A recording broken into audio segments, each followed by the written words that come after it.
In part 4 of the Political Economy series, I gave a picture of what doing business in Kenya looks like. Hostile, unpredictable, and expensive. In this video, I'm discussing just 4 things that the government needs to deal with so that you can have at least a chance of earning a decent income. And also, if they don't do that, what are the likely consequences? So this is a crash course on literally everything I've talked about, or will talk about in detail in the future. My name is Susan Wanjiku. I'm the founder of Wanjiku's Eye, and here I discuss the relationship between economic development and governance so that you can understand, engage, and influence the matters that affect you and I. Welcome to Wanjiku's Eye.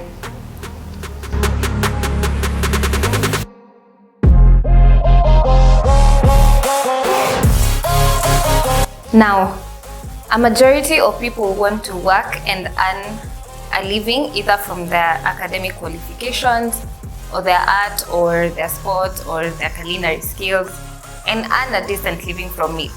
And that is what is called economic freedom. You choose your destiny based on your abilities and not what you've been forced into by circumstances or the environment that you live in. And that's why it's easier to prosper in some countries than in others, and that's because the governments make it possible to do so. Now, Kenya is ranked at position 138 out of 177 countries in the 2022 Index of Economic Freedom, and that just shows that Kenya is mostly an economically unfree country. So it's very difficult for you to determine the path you want to take in life. For example, the Uber drivers, makangas, house helps, sex workers, bodagas, hawkers, and in some instances, thieves. Do you think a majority of them ended up there because they have no dreams or because they aren't smart or they haven't worked hard in life and in school? In fact, some are even university graduates or are in the process. But because of a lack of economic freedom in Kenya, they've been forced to work in those areas. So I'm keeping this discussion within the boundaries of the things that the government does, which end up seeping into our lives as economic consequences, and then they take away your economic freedom. So if they fix these things, they fix about 80% of Kenya's problems, and the greatest ones are poverty and unemployment. So number 1 is taxation. Now, this issue of taxes is where we Kenyans get gaslighted on a lot. We're told if we want development, then don't complain about the taxes. And it's true in a sense. If we pay a lot of taxes, then we do expect to get hospitals and education of high quality. We expect to have clean running water from our taps. Food security shouldn't be an issue, and we should also support sports, arts, and culture. But Kenya charges very high taxes, and not just the tax on salaries or profits, even value-added tax, yet our quality of life in Kenya is very poor and life is very expensive. So what do taxes have to do with your economic freedom? First things first is you don't have all the money in the world. So just a simple example, if you earn 40,000 and the tax you pay from your salary is 5,000, you remain with 35,000. So that 5K is money. That 5K is money that has been taken away from you that maybe you'd have invested or saved for retirement, or you could have used it to start your side hustle. So it's money that has been taken away from circulating in the economy.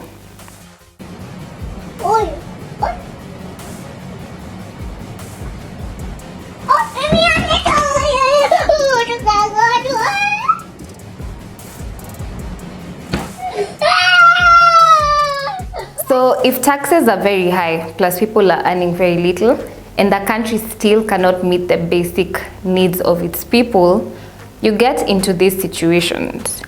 People either spend most or all of their disposable income on the basics, that's food, shelter, hospital bills, transport, school fees, and that takes money away that could have been used to spend or invest. Then people get into savings mode. Remember, in Kenya, most families are one hospital bill away from going bankrupt or in debt. Then finally, it reduces demand, because if everyone is using all of their money just to survive and to afford the basics, even going in debt, then who's going to buy your music if your music is meant for the Kenyan market? That's just an example. So remember, no one exists in isolation in an economy. So if you're a business or if you're self-employed or employed, you rely on the people that you intend to sell to be financially sound for you yourself to make money. So if people don't have disposable income, then they won't be able to buy your product. The second thing is the financial health of the government. And just to explain this, I'm sure we all have that one friend who lives beyond their means. Like, they don't earn much, but they want to live in the most expensive neighborhoods and they want to buy the most expensive drinks. But that's not even the problem. The problem is for them to sustain their lifestyle, they have to keep borrowing. And then in fact, they even can't afford rent sometimes kwa sababu maybe walikunywa hiyo pesa. So that's a person who is financially unhealthy and irresponsible. So when it comes to the government, I know that you've been confused by this debt issue a lot, but just to be clear, debt itself isn't the problem. Now, if a country is going to continuously run budget deficit, meaning that every annual budget they spend more than they collect in taxes, it had better be used efficiently and to address the most pressing needs of the society. And just so we are clear, governments don't exist to spend however they want on whatever they want. And in fact, how a government manages and uses its money is a measure of good or bad governance. So what are your priorities? If your priorities are building highways in the sky and the majority of your people are hungry and struggling to make ends meet, that's not being progressive. That's being reckless, irresponsible, and a sign of poor governance. Now, this discussion on debt is not a straightforward one because it exists within an ecosystem of exchange rates, what we produce as a country, what we import, what we export, etc. So I'll do a series on public finance after the elections. So how does public debt and the financial health of the government affect your economic freedom? Remember, as a Kenyan citizen, you automatically become a guarantor of the government's debt because it's your taxes that will be used to pay back this debt. And that's why life in Kenya has become so expensive, because of the introduction of many new taxes. So what happens is we end up in a cycle of tax more and borrow more, which brings me to my next point. Now, Kenya's levels of theft of public funds is obscene. It's estimated that we lose a third of our budget to the theft of public funds, either directly or indirectly. For example, just to give a picture, our budget in 2020 was about 3 trillion, and that means we lost approximately 1 trillion to corruption. Remember that this is money meant for projects and programs that would have improved the lives of Kenyans, paid suppliers, provide health insurance, building hospitals, provide better working conditions for teachers, doctors, the police, etc. So what does the theft and misuse of public funds have to do with your economic freedom? It's plain and simple. No matter how much the government borrows and how much they collect in taxes or non-tax contributions, the money will never be enough. So what happens? The government puts us in a perpetual cycle of high tax and high debt. Two conditions that should not coexist because it puts us as a country in a rabbit hole. Like, it becomes a very difficult situation to get out of. So now, more and more tax for you. I've already told you what's the issue with high taxes with no corresponding public amenities. And trust me, if they use that money that they were collecting efficiently, Kenya would be thriving. Like, if you look at numbers from the economic survey for 2022, economic crimes have been increasing since 2017, reduced in 2020 and then bounced back after COVID like the rest of the world in 2021. So misusing our taxes or money that has been borrowed is an economic crime. But have we seen any successful prosecutions and people being convicted? Barely. Which takes me to my next point, the rule of law. Now, you want your government to be guided and be subjected to the law with an independent and impartial judiciary. Meaning, if I broke the law and if a government official broke the same law, they should be subject to the same consequences. And that's why when you see someone who is protesting peacefully about the state of affairs in Kenya, is being manhandled or could even be jailed, and then at the same time you see someone being charged with corruption, they become the biggest mheshimiwa. So for instance, in the Kenyan case, you find it's mostly government officials, civil servants and politicians colluding with private citizens to either supply air, grab land or private property, inflate the cost of public projects, procurement fraud, ghost workers, and many other forms of corruption, yet no one is being held accountable. I've explained why this is so dangerous. The money is never going to be enough for the government. And I'm a firm believer that if we prosecuted and convicted even the president or any other person in authority, if found to be guilty, we would not see the levels of corruption that we currently witness. So for now, we continue to pay heavily for it, and in every literal sense, through a high cost of living, plus the people who now get into leadership positions are of questionable character. Then they corrupt the justice system and they destroy the economy. So Kenya is really lagging behind when it comes to the rule of law, and the punishment given is most times unequal to the crime committed. Now all these things are interlinked and correlated. If we didn't steal so much, then they wouldn't have to borrow so much. And if they didn't borrow so much, then they wouldn't have to tax a lot, because then there wouldn't be a lot of pressure to pay back.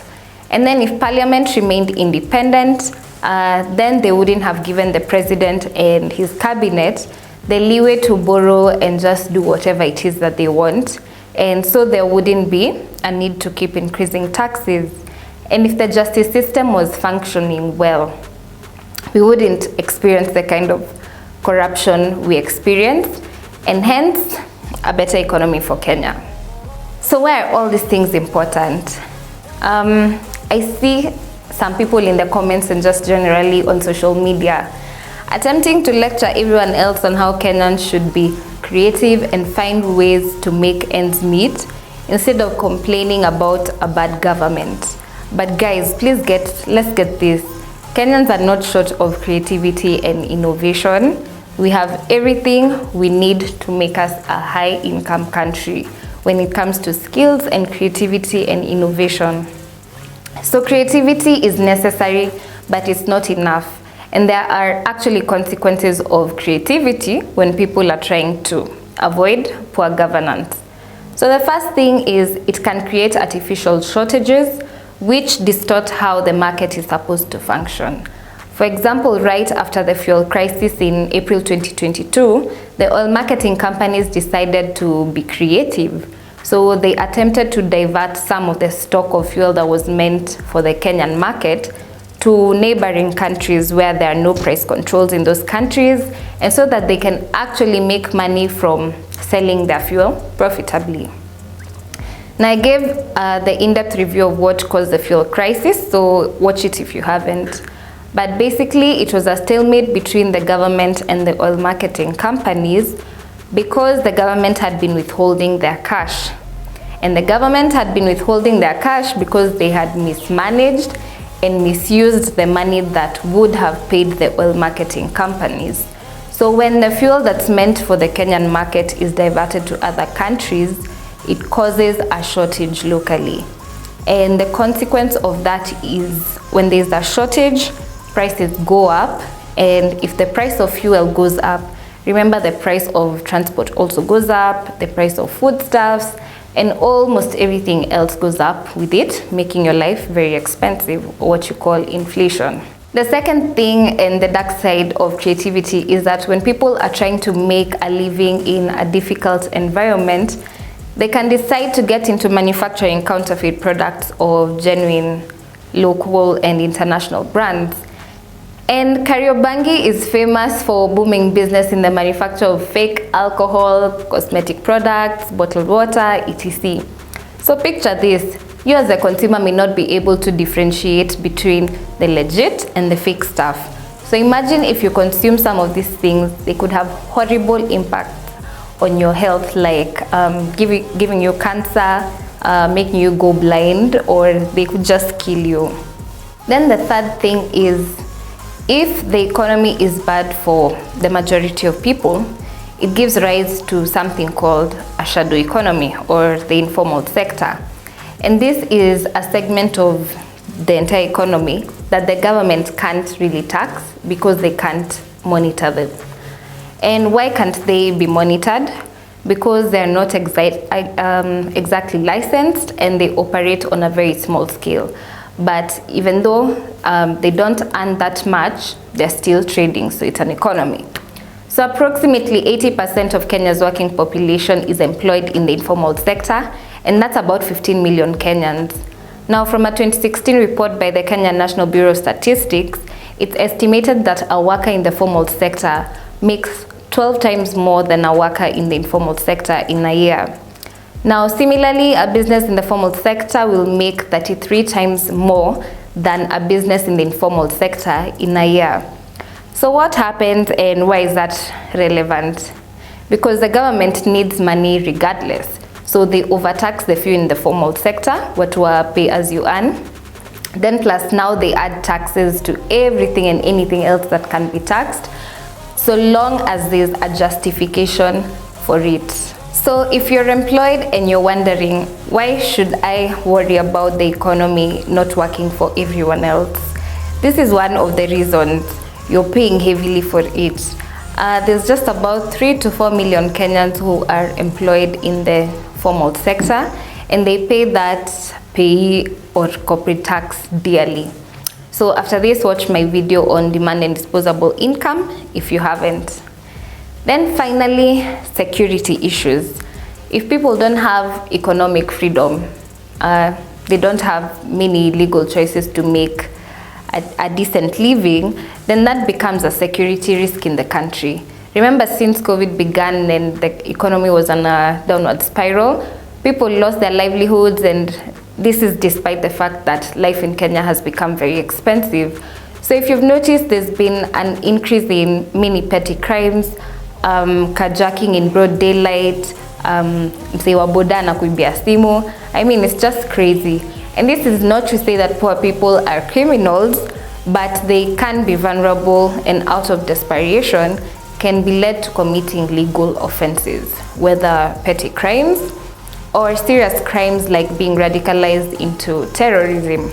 Now let me end with this, because this seems like a benchmark for what development is, and our roads are repeatedly used as a reference point to show how developed Kenya is, especially with reference to the rest of Africa. Roads are important as a means to an end, but not as the end. If you have great infrastructure but your people are living miserably and are barely surviving, there's not much to be commended for. And that's why Kenya is the way it is. Nice for road trips, but that's about it. So guys and government, there's no way around this. If the government took care of these things, they wouldn't worry about unemployment, because it would be resolved by having an enabling environment, because simply people would have more options. And guys, embrace that Kenya can be better, and Kenya has extremely intelligent and innovative people. And the reason why Kenya hasn't collapsed by now is that each person is pulling their weight in whatever small capacity just to make sure they can survive. And I don't blame anyone who can't be preoccupied with holding the government accountable, yet they aren't very sure where their next rent will come from.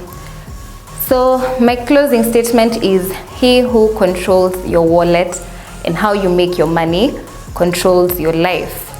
And that is what we call economic freedom.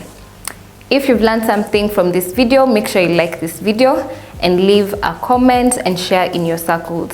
If I didn't make something clear, I'd also like to hear from you so that I can address it.